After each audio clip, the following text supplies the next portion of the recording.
날씨가 많이 싸늘해졌습니다. 대한민국당 최고위원회의를 시작하겠습니다. 오늘이 10월의 마지막 날입니다. 10월 달에는 여러가지 행사들도 많았고 외국 국민들의 가열찬 좌파 독재정권하고의 투쟁이 있었던 달입니다. 날씨가 추워지지만은 이 대한애국당 공지들과 외국 국민들의 투쟁은 계속 이어질 것이다. 그렇게 말씀을 드리겠습니다.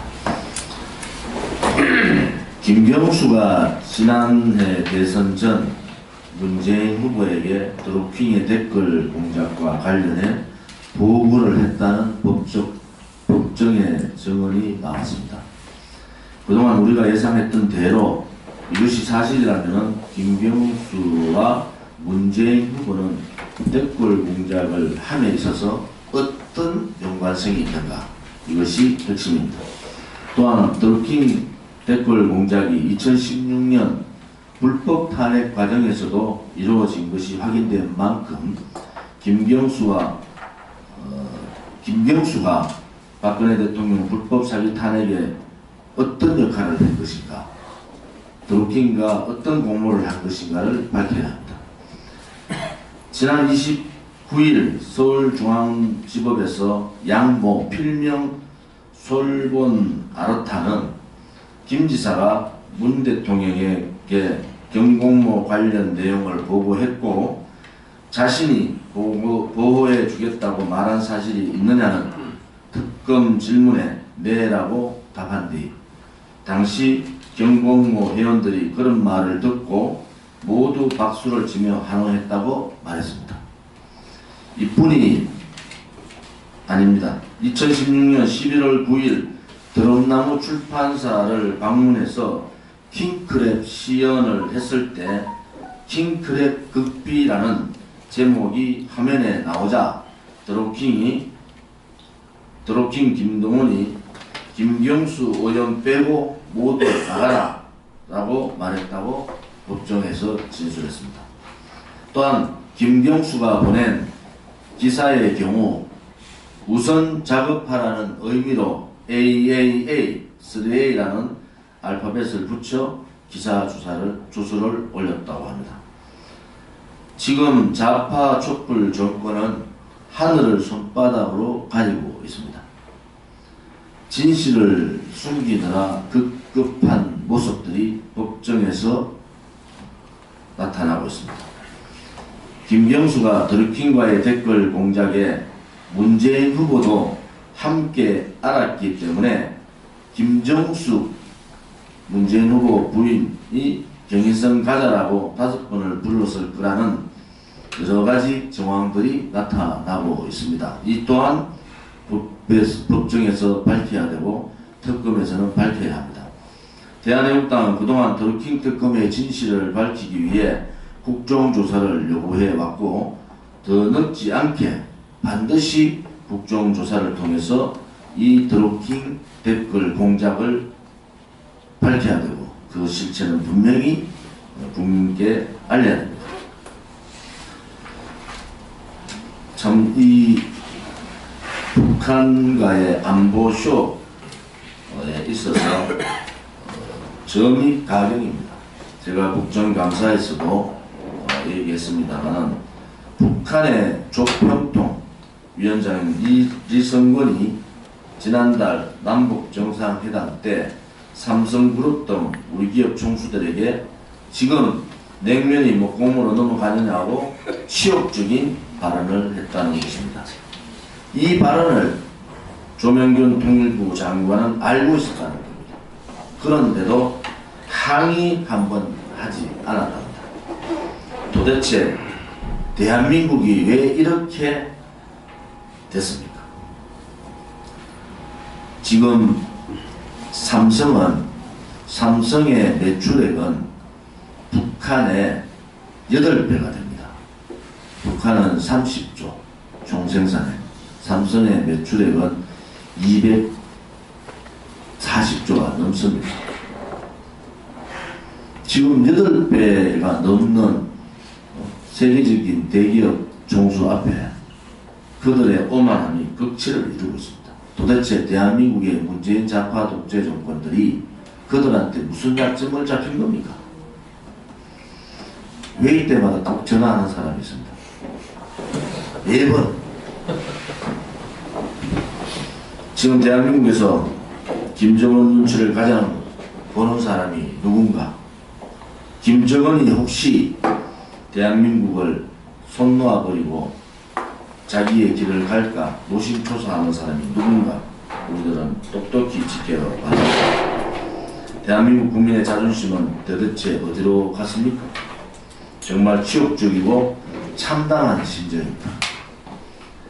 3점도의 치욕을 능가하는 평양 치욕으로 역사는 기록할 것입니다.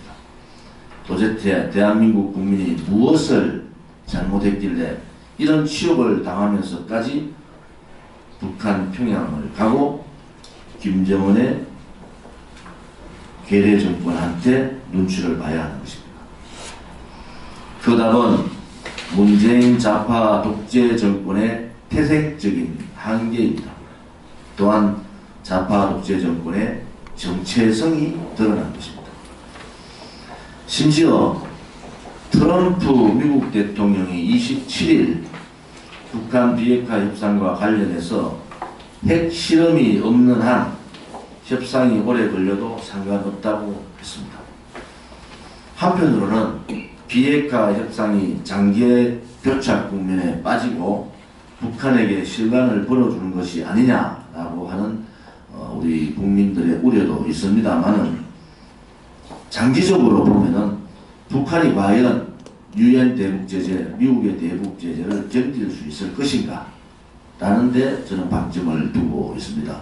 미국 가서 NSC나 국무성 한반도 최고 책임자들한테도 제가 요구를 했던 것이 2년만 대북제재 강화를 해달라. 그러면은 김정은 정권 무너진다. 이렇게 했었습니다. 북한이 비핵화 핵폐기에 대해 확고한 의지가 있는지에 대한 국제사회의 실험이 계속되고 있습니다. 김정은이 핵폐기를 하겠다는 말을 듣지도 못하고 북한의 핵폐기를 하겠다는 의지가 갈수록 미약해지고 있는 지금의 상황입니다. 이에 반하여 문재인 정권의 속이 타들어가는 것은 이제 안보쇼를 할 것이 없다는 겁니다. 갈증은 갈수록 심각해지고 있고 김정은을 향한 짝사랑은 더욱더 깊어질 겁니다. 이에 대해 뉴욕타임즈는 현지 시각 29일 문 대통령이 평양과의 관계를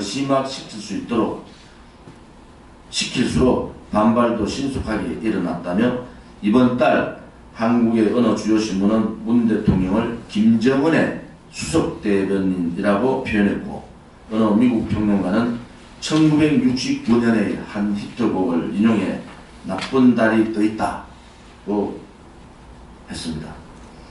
뉴욕타임즈의 내용입니다. 이것이 미국의 뉴욕타임즈가 문재인 정권에 대한 그런 시각을 적나라하게 나타나는 것입니다. 이번 국감에서 문재인 정권과 미국과의 입장 차이는 극명하게 드러났습니다.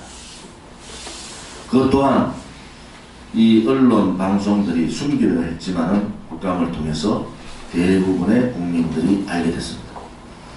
남북 철도와 관련해서는 미국과 생각이 다른 부분이 있다고 통일부 장관이 답변을 했고 남북 군사 합의서에 있어서는 미국의 불만을 구체적으로 표시를 했고 미국이 직접 한국의 은행에 전화를 걸어서 대북 제재와 관련해 물어본 것이 사실로 드러났으며 개성공단에 대해서도 미국은 문재인 정권과 입장이 완전히 다른 것이 나타났습니다.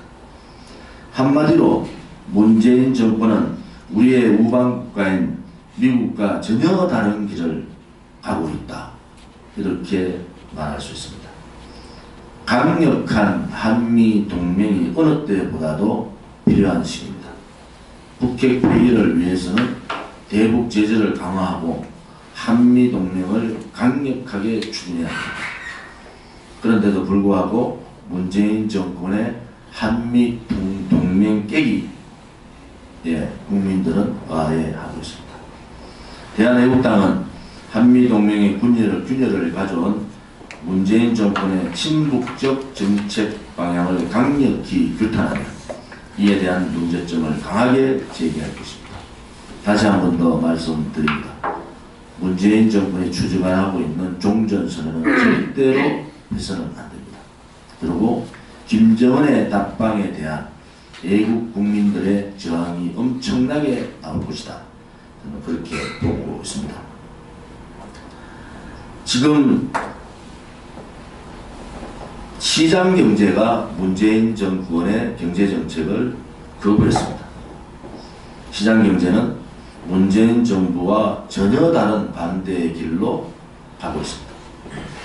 주가 급락세가 연일 계속되자 어제는 기관 투자자들의 매수가 의도적으로 추진을 해서 200선을 다시 회복했지만 개미 투자자들의 팔자 분위기는 심각한 상태입니다.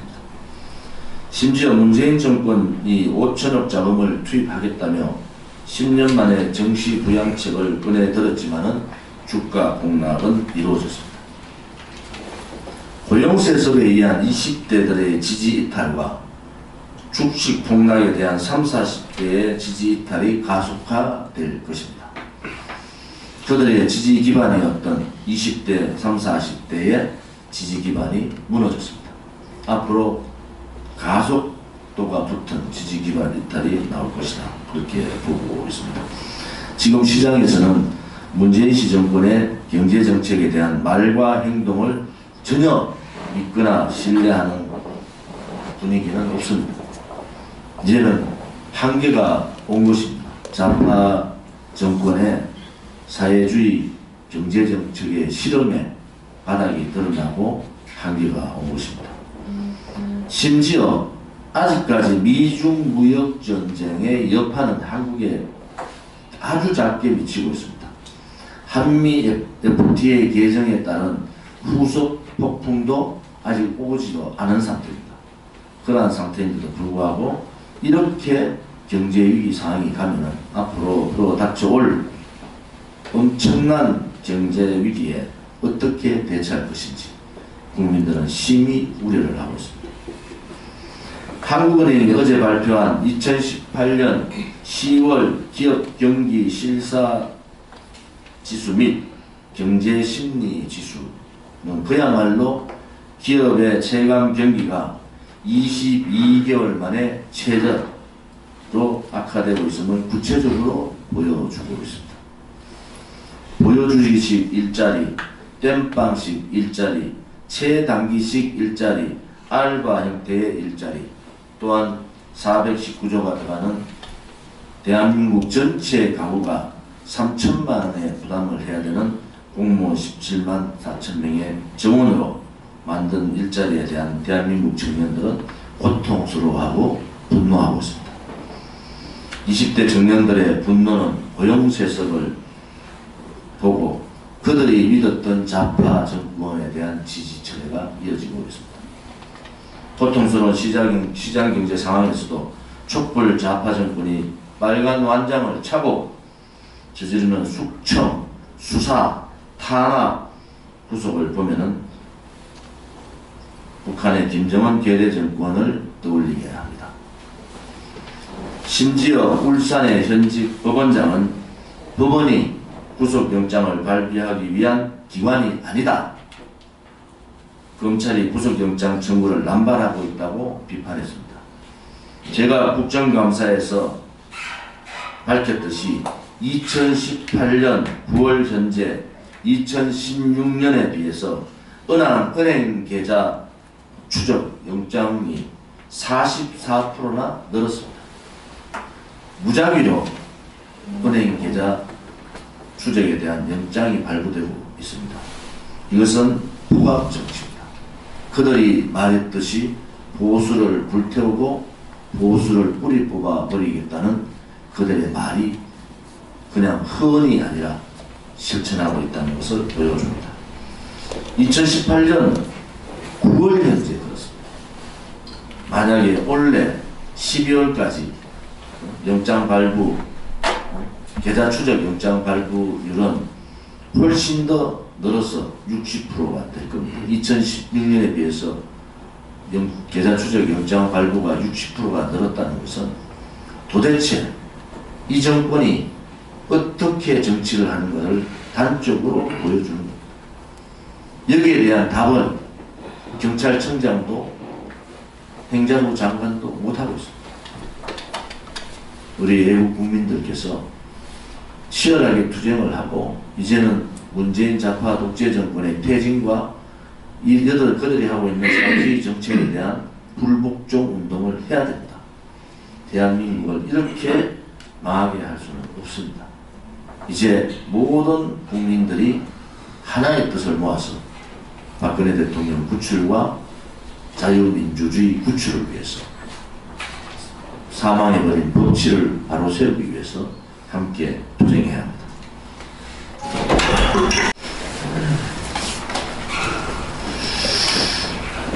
오늘 아침 모 일간지 종합신문에 전문 기자가 걸음을 쓴 것이 있습니다.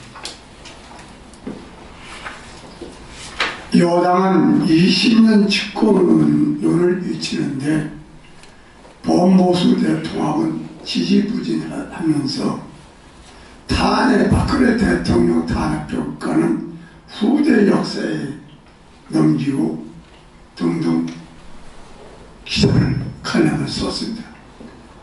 정말 역사에 대한 인식이 의심스럽고 또 박근혜 대통령 탄핵에 대한 평가에 대해서도 너무 무지한 것이 아닌가 하는 생각에서 우리 일간지 독자들에 대한 이해를 돕고자 한마디 하고자 했습니다. 그러면서 이 전문 기자는 지금 범보수 정치권에 필요한 것은 이성을 바탕으로 둔 열정에서 나오는 치열한 토론이라고 했습니다. 선진국에서 유력한 정치 세력이 위기에 처하면 격렬한 노선 논쟁을 통해서 새로운 이념과 지도자를 부상시킨다고 했습니다. 그런데 최근에 자유한국당 초선 의원들이 대선 주자급 보수 인사들을 초청을 하면서 그들에게 박근혜 전 대통령 탄핵에 대한 입장을 묻겠다고 하는 것은 이 전 기자는 이해하기 어렵다고 칼럼에 썼습니다. 그러면서 간신히 아물기 시작한 상처를 다시 거들어서 어쩌자는 말인가 하는데 참으로 너무나 역사 인식이 돼서 무지한 것이 아닌가 하는 그런 한탄의 생각이 듭니다.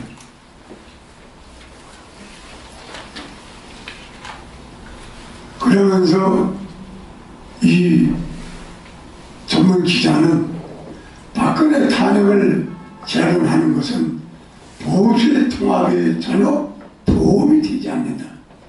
이미 역사의 장으로 넘어간 박근혜 시대는 후대의 역사가들에게 넘기고 정치인들은 미래에 집중해야 된다.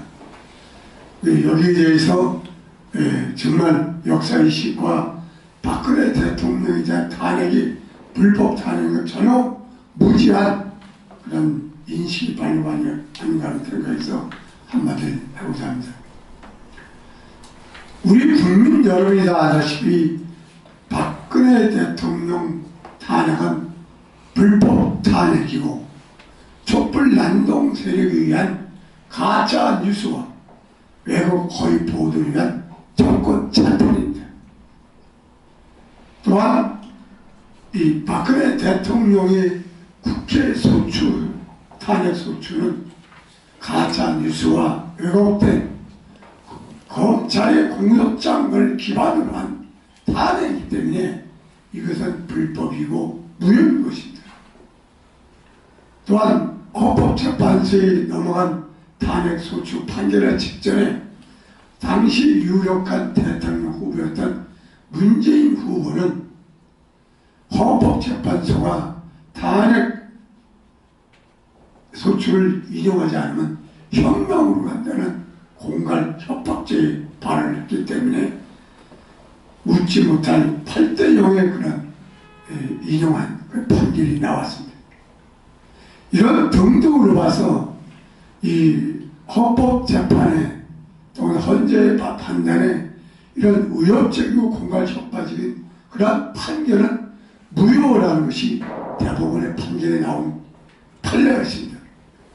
따라서 박근혜 대통령의 탄핵 판결은 무효임에도 불구하고 이 전문 기자는 전과 후에 대해서 전혀 무지한 그저 무조건 탄핵이 판결됐으니까 역사 속으로 묻히지 않은 것은 너무나 역사에 대한 인식 부족과 탄핵에 대한 지식 부족이라고 생각이 듭니다. 특히 며칠 전에 그 드루킹 댓글 조작 재판에서 나온 식으로 이 드루킹 댓글 조작 사건이 11월부터 3월까지 엄청난 소위 말 8만 개의 기사와 1억 건이 넘는 댓글 조작을 해서 박근혜 대통령을 가짜뉴스와 허위와 외국 보도로 인해서 무참하게 보수 정권을 찬탈한 것입니다. 이런 거에 대해서 우리 모 전문 기자는 다시 한번 역사의 기록을 다시 보고 박근혜 대통령을 탄핵한 여러 가지 역사적 진실과 사실을 파악을 해서 새로운 칼럼을 써주기를 간곡히 부탁드리고 아마 오늘 아침에 많은 국민들이 이 칼럼을 보고서 분노를 아마 느꼈으라고 믿습니다. 다시 한번 이 전문 기자에게 다시 한번 말씀을 드리는데 이 박근혜 대통령에 대한 평가는 후대 역사에 넘기겠다는 이 칼럼을 다시 진실과 사실 바탕으로 한 기사를 칼럼을 써주기를 간곡히 부탁합니다. 감사합니다.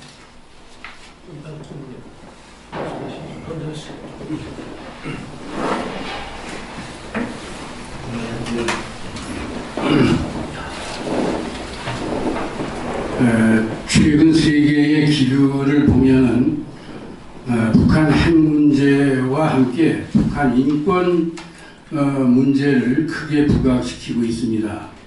유럽연합과 일본이 공동 발의한 유엔 인권 결의안이 10월 31일 유엔 제3위원회에 정식 발의가 되고 11월 15일부터 20일 사이에 제3위원회의 표결을 거치면 12월 초에 유엔 총회 전체 회의에서 표결에 들어갑니다.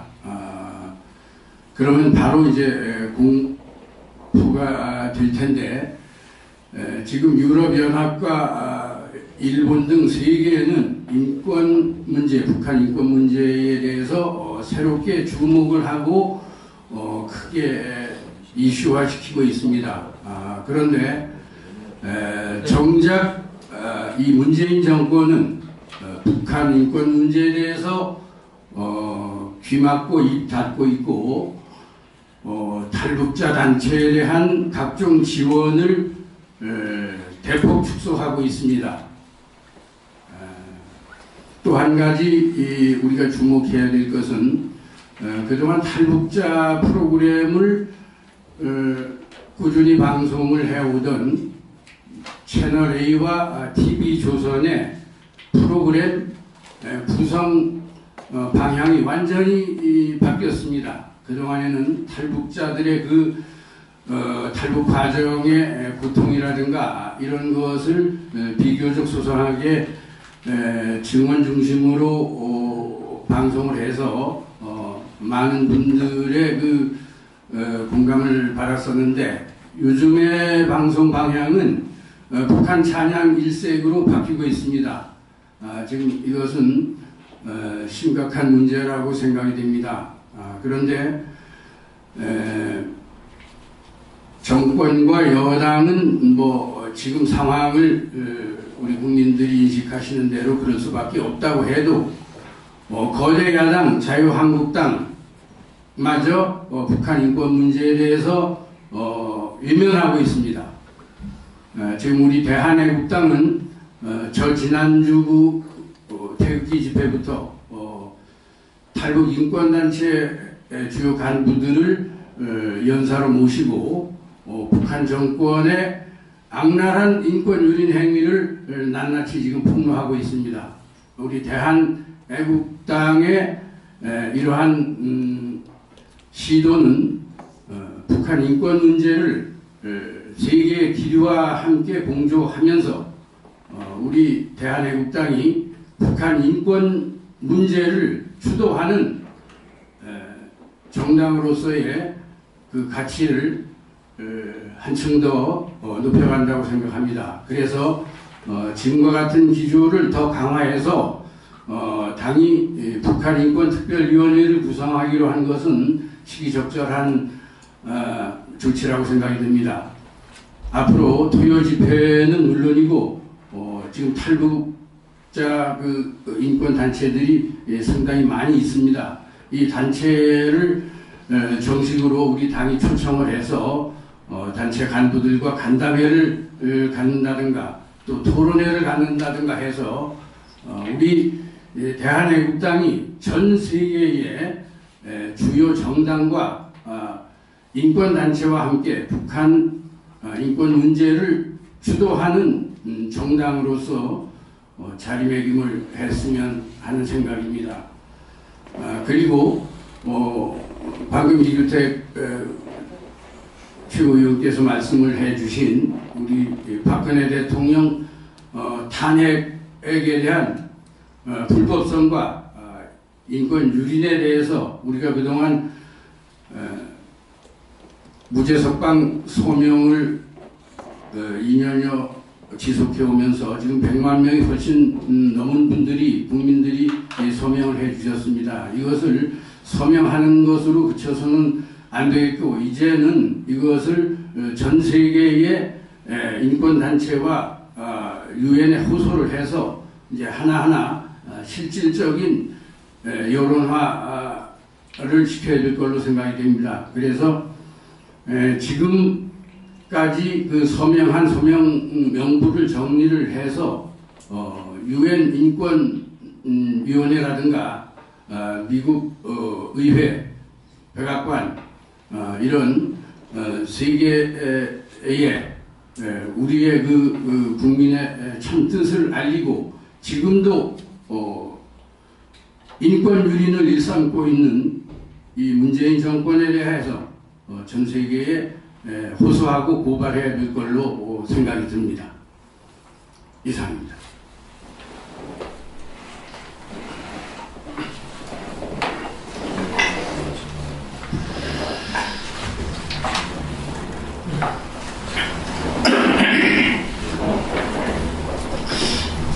우리들 그 속담에 물에 빠져도 정신을 차리면 살아날 수 있다 이런 얘기가 있습니다. 근데 지금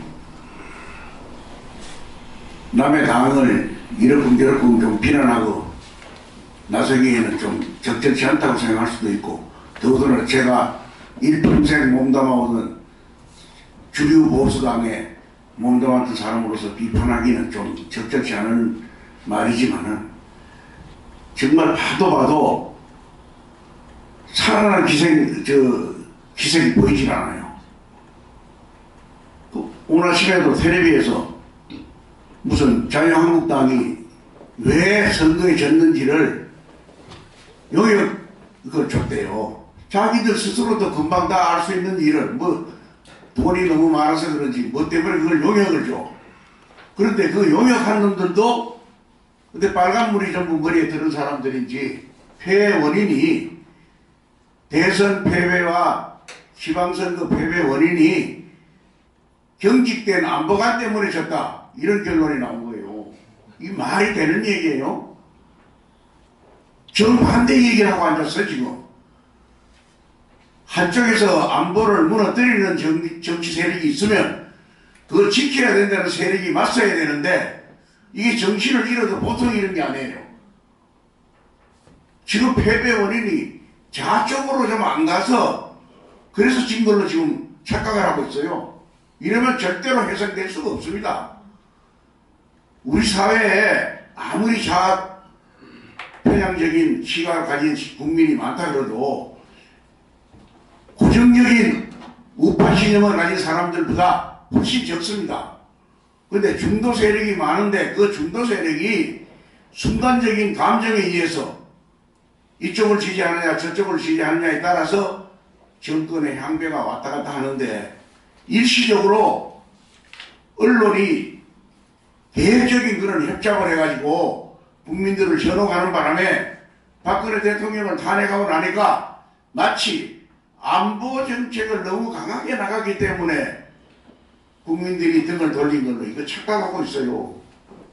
오히려 더 비참하게 참패한 이유 또 지속적으로 보수 위치를 지켜오던 사람들마저도 보수 쪽에 표를 안 주고 등을 돌린 이유는 그게 그거다. 이게 그래 물 탄 놈들 같이 말이야.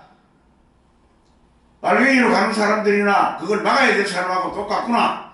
뭐 이런 절망감에서 오히려 표를 잃었는데 이거를 지금 착각을 하고 좌쪽으로 가야 된다. 그래서 뭐 아마 임명진이 같은 골수 좌파를 당에 불러들이는가 하면 또 비상을 무슨 걸어가지고 비상대책위원회를 만들어가지고 당을 재건하겠다는 사람들이 노무현 정신을 살려야 된다고 주장하는 사람들을 불러다 앉혀놓고 이런 얼빠진 짓을 하고 있습니다.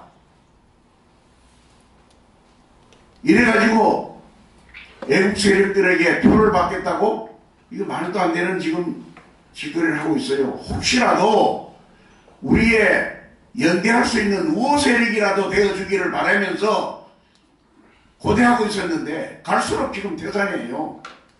근데 우리가 이 무너져가는 소위 보수 정당을 보면서 우리는 지금 상대방이 무너지니까 우리가 좀 더 나아지지 않겠느냐 하는 이런 희망을 가지기 전에 우리는 슬퍼해야 합니다. 더 불안합니다. 이제는 싫든 좋든 우리가 대한민국의 우파 세력을 전적으로 책임져야 될 책임이 우리 어깨에 지금 와닿고 있는 거예요. 정신을 바짝 차려야 됩니다. 우리마저도 무너지면 이제 힘이 약해지면 대한민국은 완전히 사라집니다. 그래서 저는 오늘 우리 국민 여러분들께도 이 정신 못 차리는 이 당의 미련은 이 시간 이후로 싹 끊어버리고 만약에 애국당이 잘못 가는 진로가 있다면 충고를 해주고 다듬어 가는 안이 있더라도 모든 국민이 또 우파 국민이라면 당연히 우리 애국당을 중심으로 세력을 합해서 지금 쓰러져가는 민주주의, 자유민주주의 대한민국을 건져내야 됩니다. 그래서 저는 그러게 하기 위해서는 우리 자체 내에도 상당히 각성해야 되고 개선해야 될 점이 많다고 생각합니다. 왜냐하면 애국당원들의 열의가 이 자리에 앉아있는 우리 중진 간부들 못지않는 그런 열성을 가지고 있는데 오히려 거기에 우리가 부응을 못해주고 있지 않느냐 이런 생각이 듭니다. 100만이 넘어 200만으로 달려가는 지금 서명운동자에게 우리가 어떻게 관리하고 있는가, 왜 여기 서명을 해야 되는지 논리적으로 좀 알려줄 수 있는 그런 대책도 세우고 또 그분들을 우리 태극기 집회에도 행동을 보여줄 수 있는 그런 기회를 만들어줘야 되지 않겠느냐. 그냥 방치해두면 서명만 하고 났는데 뭐 애국당에서 그 서명하라고 해서 내 서명했는데 아무 연락도 없고 나는 그냥 내버려 두더라. 내는 해야 할 일이 뭐냐? 이렇게 생각하는 사람들도 있더라고요. 그러니까 이분들을 모두가 태극기 집회에 나온다고 한번 생각해 보세요. 서명한 분들은 어느 당의 당원들보다 더 열성분자들입니다. 이분들 우리가 잘 좀 관리해서 이분들이 우리와 연대해서 자유민주주의 지킬 수 있는 세력으로 거듭날 수 있도록 좀 해야 되고, 그 다음에 입당원서도 지금 저도 그 입당원서 받는 현장에 한번 보니까 분위기가 예전에 비해서 많이 좋아졌어요. 옛날에는 권하면 그냥 아주 매몰차게 뿌리친 사람도 있었는데 요즘은 서명 입당 안 해도 그렇게 매몰차게 뿌리치지는 안 하고, 나는 정치는 별로 관심이 없다는 정도로 그냥 가지, 왜 이따고 짓을 하느냐, 나에게 왜 당에 들어오라 하느냐, 뭐 이런 정도의 반감은 없어진 것 같아요. 그럼 이렇게 호의적인 사람들이 우리 당의 당원으로 들어오면 이분들을 들어오는 날 그날부터 우리 중앙당에서는 우리 대표님 명의로 입당해줘서 감사하다는 문자 메시지도 좀 보내고, 또 어떻게 우리가 당원으로서 해야 할 일이 뭐라는 거를 우선 사무총장님 새로 오셔가지고 저 당원 교육을 한다 그러는데 저도 100% 동감입니다. 이념적으로 어느 정도 무장을 시켜야 저 종북들의 이론과 맞서서 국민들 앞에 당당히 우리가 이겨낼 수 있지 않느냐, 이런 생각이 들기 때문에 당원 교육은 필요한데, 당원 교육에는 시간과 돈이 또 필요하기 때문에 그걸 다 못하더라도 SNS를 통해서라도 우리 당원들을 좀 철저하게 이념 무장을 시켜야 우리가 얻어진 군사를 활용하는 거 아닌가, 이렇게 생각이 됩니다. 그래서 우리 총장님께서 새로운 각오를 가지고 지금 출발하고 있으니까 우리 중앙당에도 돈이 없어서 유급당 사무 직원을 더 늘리지 못하더라도 애국심이 강한 자원봉사자들로 좀 더 늘려가지고라도 일손이 부족해서 우리가 서명자나 입당원서를 낸 당원들에게 미처 보답하지 못하는 그런 부분을 좀 더 보완해 나갔으면 하고 생각합니다. 감사합니다. 예. 그래서 저희들이 지난번에도 말씀드렸듯이 11월 21일 날 국회의원회관 대회의실에서 대한민국 보수의 적자는 누구인가, 보수의 정통성을 논한다 세미나를 준비하면서 1차 당원 교육이 될 것이고요. 그 다음에 이제 우리 선관위에서 저희한테 허락한 비용이 있습니다. 1,000만 원까지 쓸 수 있다니까 12월 중에 1박 2일 핵심 당직자 당원 워크숍을 해서 다시 한번 당원들의 사상과 이념을 강화하는 그런 프로그램을 마련해서 당원 교육을 진행하도록 하겠습니다. 그리고 지금 서명대 운영도 나날이 지금 많은 발전을 거듭하고 좋은 결과를 얻고 있는데, 지난번에 저희들 전략회의에서 이야기했듯이 이번에 서명대 운영하는 핵심 분들을 모시고 교육 겸 이렇게 자문회의를 열고 제일 성적이 좋은 분 3분을 뽑아서 저희들 감사장을 드리고 이런 행사를 하려고 준비하고 있습니다.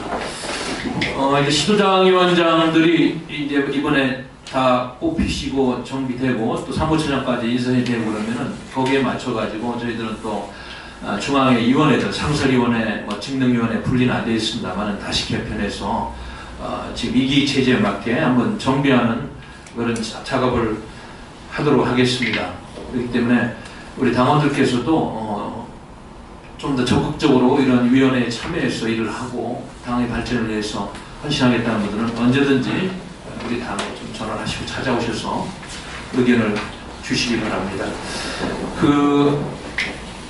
자유한국당이 저희들이 제안한 보수의 정통성 문제 끝장 토론에 답을 하지 않고 있습니다. 서울신문의 김용태 사무총장이 저희 당이 제안한 것에 대해서 공식적으로 문건을 안 받았다고 그러는데 문건 이상으로 여러 차례 해견도 하고 했는데 보수가 아니고 가짜 보수이기 때문에 응답을 하지 않느냐, 다시 한번 그런 말씀드리면서 앞으로라도 무슨 선거 패배의 원인이 안보 쪽에서 너무나 강한 자세를 취하지, 그런 말도 안 되는 그런 반역사적이고 반국가적인 그런 자세는 국민을 욕되하게 하고 또 앞으로 대한민국을 다시 재건하고 다시 되찾는데 전혀 도움이 안 된다는 말씀을 드리겠습니다. 정말 시국이 어렵습니다.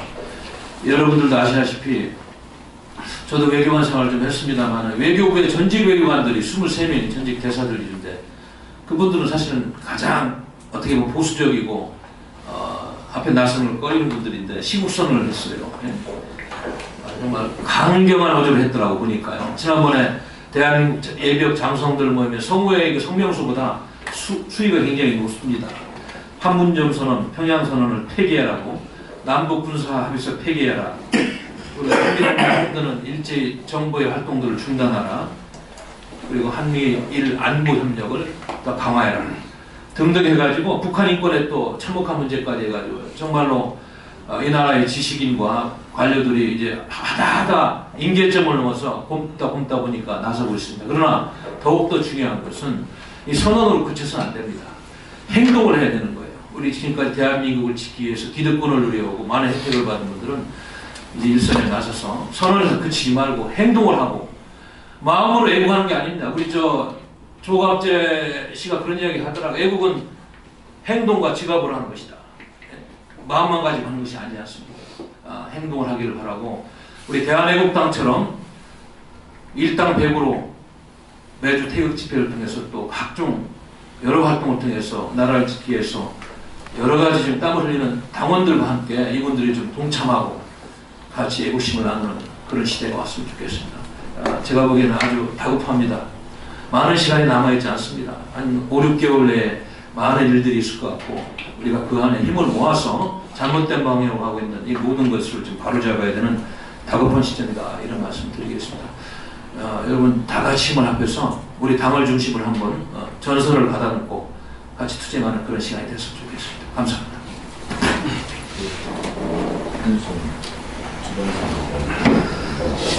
민심이 많이 바뀐 걸 아마 많이 다들 주변에서 곳곳에서 느끼실 겁니다. 특히 서명하시는 분들은 서명하시면서 느끼고 있다고 하고 많은 분들이 각 지역에서 그리고 서울에 계신 분들은 서울에서 각 지역에서 다 느끼시고 계실 겁니다. 저는 특별히 이제 청년층에서 그걸 좀 많이 느끼고 있는데 제가 28 올해로 이제 딱 취업 정년기 아니겠습니까? 이제 주변 후배, 선배, 그 다음에 동기 얘기를 보면 딱 취업 정년기 20대 후반부터, 20대 중반부터 30대 중반까지 연령대에서 문재인 정권에 대한 불면 소리가 여기저기서 튀어나오고 있습니다. 특히 한 친구는 2015년에 이제 대학 다니던 도중에 취직을 했었는데 그때 당시에 중견기업, 대기업은 못 가고 중견기업을 여러 군데를 골라서 갔었는데 최근에 기업 정리 과정에서 이제 백수가 되고 이제 새로 직장을 구하는 과정에서 지금 예전에는 한 6, 7군데 중에서 올라갔는데 이번에는 지금 몇 개월째 직장을 못 구하고 있다는 그런 안보 전화도 받았습니다. 특히 또 이제 대한민국 안보, 경제 가장 솔직히 취약 부분이라고 할 수 있는 20대 후반에서 30대 초반 여성분들, 여러분들 많이 아실 겁니다. 여초 커뮤니티. 그 여초 커뮤니티에서도 문재인 정권이 이렇게 못할 줄 몰랐다. 이런 말도 나옵니다. 박근혜 정권에 비해서 문재인 정권이 이만큼 훨씬 못한다. 나는 박근혜가 못한다고 생각했었는데 문재인이 더 못하는 거 아니냐. 그런 얘기도 떠들고 있습니다.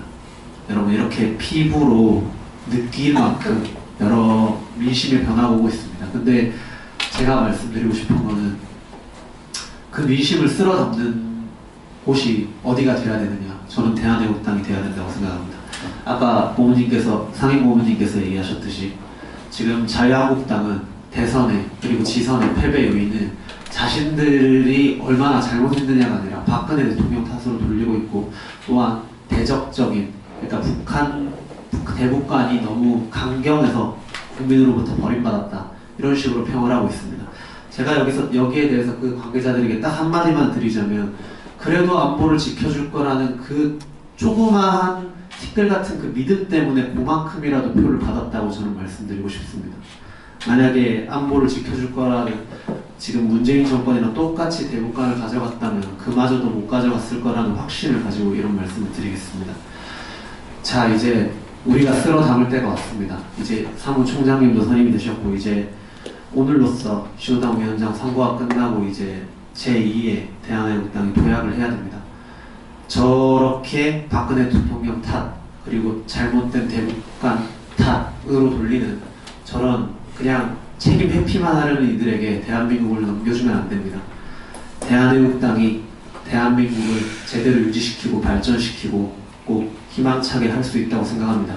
새로운 신호당 위원장님들 선임되면 서로 관용과 그리고 이제 믿음과 함께 똘똘 뭉쳐서 우리 다 같이 대한민국을 좀 대통령이 구하고 제2의 도약을 할 수 있게끔 함께 뭉쳐주시기 바랍니다.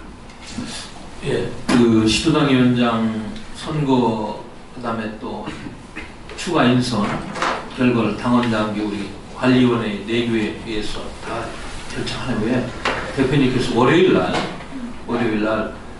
우리 이 회의를 통해 가지고 아침에 발표를 할 겁니다. 그리고 지금 서명하신 120만 명에 가까운 그 귀중한 그 마음들을 담아서 미국과 국제 인권단체에 보내는 그런 작업을 공식적으로 추진을 해서 마무리하도록 하겠습니다. 이제 대한애국당이 창당 1주년을 8월 30일 날 마쳤습니다. 그리고 이번 제2기 시도당 위원장 인선이 선거 결과 또 인선을 통해서 5일날이죠. 11월 5일날 발표할 생각입니다. 그 아울러 조직 강화 특위를 통해서 그 조직을 강화하고 또 당사무총장을 중심으로 해서 위원회 정비도 좀 해야 될 것 같습니다. 우리가 정기 창당할 때 위원회들이 시기가 다 된 위원회도 있고 또 위원회가 유명무실한 위원회도 있기 때문에 위원회 및 특별위원회 정비를 좀 내주시기를 부탁드립니다. 북한 인권 문제가 김정은 계례 집단의 가장 큰 아킬레스입니다. 대한애국당은 제가 미국 가서 북한 인권 지도자들 또 반공산주의의 지도자 또 정부 관련을 만났습니다. 이제 북한 인권 문제는 미국과 또 우방국들과 함께 손을 잡고 북한 인권 문제를 제기하겠습니다. 당에서는 그레그 스칼라튜, 수잔 솔티 여사, 로렌스 팩, 고든 참, 또한 반공산주의 북한 인권 의회 지도자분들을 초청을 하겠습니다. 당에서는 그분들을 시간을 맞춰서 초청을 해서 세미나도 하고 저희들 집회에도 참석을 해서 북한 인권 문제를 제대로 가지고 가도록 하겠습니다. 문재인 정권이 북한이 국가가 아니라고 했습니다. 우리 외국 국민들 이 방송 많이 보실 겁니다. 외국 국민들 이제 북한에 대한 호칭을 어떻게 할 거냐? 저희들이 김정은 괴뢰 집단입니다. 우리는 이제 북한에 대한 호칭을 김정은 괴뢰 집단, 국가 아닌 집단으로 이렇게 호칭을 했으면 좋겠습니다. 지금 보수가 갈 길을 못 가고 있다. 자, 보수가 어떻게 가야 될 것인가? 라는 많은 국민들이 궁금해하십니다. 우리 보수 우파는 기본을 지켜야 됩니다. 기본은 뭡니까? 대한민국의 정체성인 자유민주주의와 시장경제를 지켜야 합니다. 이것이 불변의 보수 우파가 가져가야 될 기본입니다. 두 번째는 튼튼한 안보입니다. 한미동맹을 강화해서 안보가 튼튼한 나라, 이것이 보수 우파가 가져가야 될 기본입니다. 세 번째는 좌파들보다 진보들보다 깨끗해야 됩니다. 깨끗한 사람, 깨끗한 정당, 그리고 미래를 얘기하는 정당, 이것이 보수 우파가 가져가야 될 기본입니다. 지금 자유한국당은 제가 말한 이 기본에 과연 몇 점을 받을 수가 있는가? 그것이 대한애국당이 국민들로부터 전폭적인 지지를 받고 거세가 늘어나는 원인이다. 저는 그렇게 보고 있습니다. 결국은 진실과 정의를 누가 지키고 가느냐, 이것이 우리가 가야 될 길이 아닌가, 저는 그렇게 봅니다. 그리고 대한애국당은 조급하지 않습니다. 시간이 가면 갈수록 조급한 것은 보수의 비겁한 보수정당입니다. 그들이 조급하지 대한애국당은 조급하지 않습니다. 왜 그런지 아십니까? 10월 한 달 우리 서명대 애국구국의 활동은 그야말로 기적이었습니다. 74,000명이 서명을 해주셨습니다. 입당이 15,000명이 입당하셨습니다. 이것이 국민의 생각이고 이것이 국민의 뜻입니다. 지금 매달 10,000명, 15,000명씩 입당하는 정당이 있습니까? 치열하게 현장에 가서 서명을 하는 구국 애국의 활동을 하는 정당이 있습니까? 이 거짓과 불의를 몸으로 실천으로 현장에서 국민들께 알리는 계몽활동을 하는 정당이 있습니까? 그것이 대한애국당입니다. 어떤 좌파 언론에서 대한애국당이 광화문을 점령했다. 그러면서 대한애국당이 그 많은 사람들이 오는데 몇만 명이 이제는 시인을 했어요. 몇만 명이었는데 자금이 어디서 나오냐? 대한애국당은 집회하는데 돈이 안 들어갑니다. 여러분들이 깜짝 놀랄 정도로 차량 임대 한 대 임대밖에 없습니다. 그 많은 수만 명의 사람들이 자발적으로 매주 수만 명이 모인다. 그것은 전 세계에 없는 겁니다. 대한애국당은 그래서 당당합니다. 언제라도 대한애국당에 와서 조사를 하십시오. 전혀 문제없다. 그리고 그 많은 박근혜 대통령이 조사를 하면 할수록 더 청렴한 분이라고 밝혀지듯이 대한애국당을 조사를 하면 할수록 도대체 이러한 정당이 대한민국에 있었느냐고 깜짝들 놀랄 겁니다. 그 수만 명이 매주 모이는데도 그분들이 애국이, 그분들의 구국이 스스로 자비로 다 오신다는 것은 정말 경이롭습니다. 저는 그래서 우리 대한애국당 동지들과 태극기 집회에 나오는 많은 애국 국민들이 애국자다. 그리고 우리는 그분들을 뒷받침하고 그분들의 뜻을 받들어서 정치를 올바르게 해야 될 의무와 책무가 우리한테 있다. 저는 그렇게 봅니다. 다시 한 번 더 서명활동하는 많은 애국 동지들께 감사를 표합니다. 서명대 명부는 개인정보보호법에 문제가 되기 때문에 누구한테도 공개하지 않습니다. 그래서 개인정보보호법이라는 철저한 원칙을 저희들이 지키고 있습니다.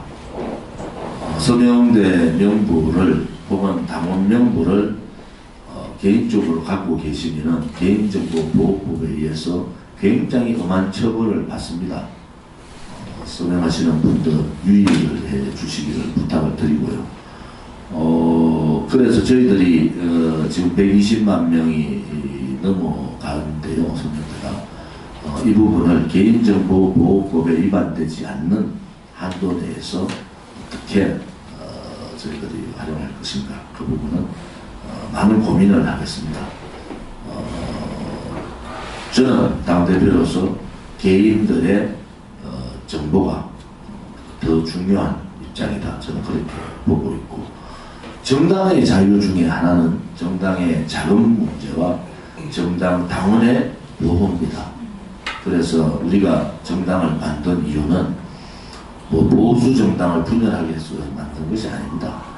아까 말씀드린 보수 우파의 기본을 지키는 정당, 국민과 함께하는 정당, 또 젊은이들과 함께하는 정당을 만들기 위해서 만든 것이고, 그 길은 지금 15개월 지났습니다만 초로의 한치의 변화도 없이 진행되고 있습니다. 깨끗하고 또 당당하고 비겁하지 않고 행동하는 그러한 정당이 앞으로도 우리 대한애국당이 나아갈 길이고, 또 우리가 지켜야 될 기본 중에 기본이다. 저는 그렇게 생각합니다. 또 한 가지, 지금 그 가짜뉴스 대책위원회에서는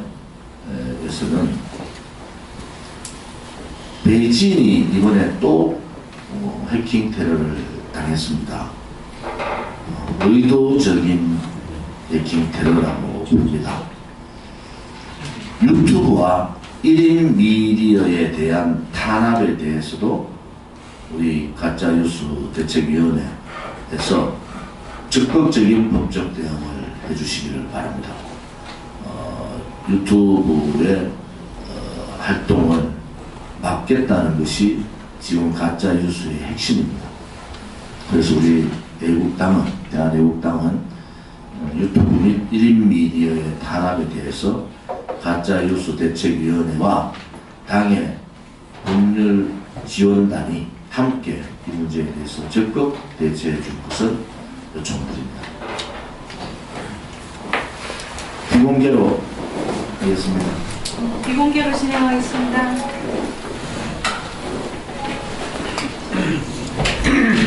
고맙습니다.